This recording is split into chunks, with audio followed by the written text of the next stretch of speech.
It's a nice day out today. Nice for North Dakota anyways. And tomorrow's gonna be 17 years since my mom took her life. And I'm internally feeling a lot of things. It's like my body's telling me that it's gonna happen again tomorrow, but I know it's not gonna happen again because it already happened 17 years ago. But I feel like I need to get a hold of everybody in my family, make sure everybody's okay so that we make it one more day.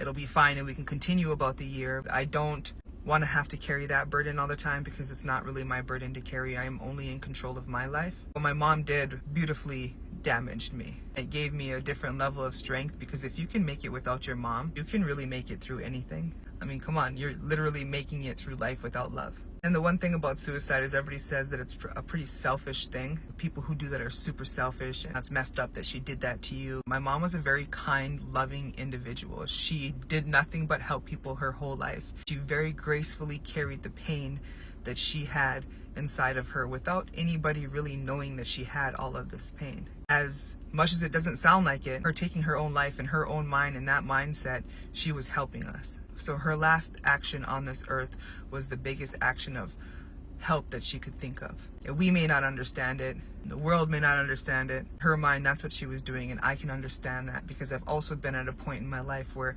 I felt like I was just too much of a burden and it was just too much for everybody else, and it would be easier if I just wasn't around. And when you have a bad childhood and you go through all these things in life, you know, your brain's altered in a different way. And I know that that's what happened to my mom because she didn't have a good childhood. Because I know the type of person that she was, how much she loved to help people, I am her daughter. I think that she would appreciate more than anything if I continued to speak up and speak out and help people who are out here in this world struggling with suicide or mental illness, because sometimes people just need to know that they're not alone and that no matter how difficult it can get, you can get through it. And even though if it may seem like it's the end of the world, it's not. You have control over your life. You just have to choose if you want to take control or not.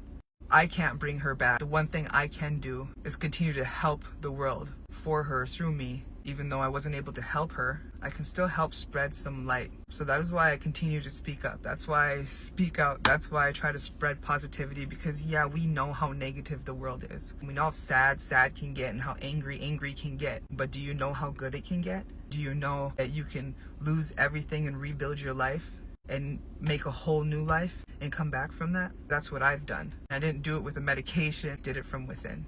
You don't have to believe in God. You should, but you don't have to. But you gotta believe in something. You gotta have some type of faith. You say you never truly die until the last person alive says your name. And as long as everybody says my name, they're saying her name, because my name is my mom's name spelled backwards and add an A. So as long as I keep going, she's still going. And that makes me feel good.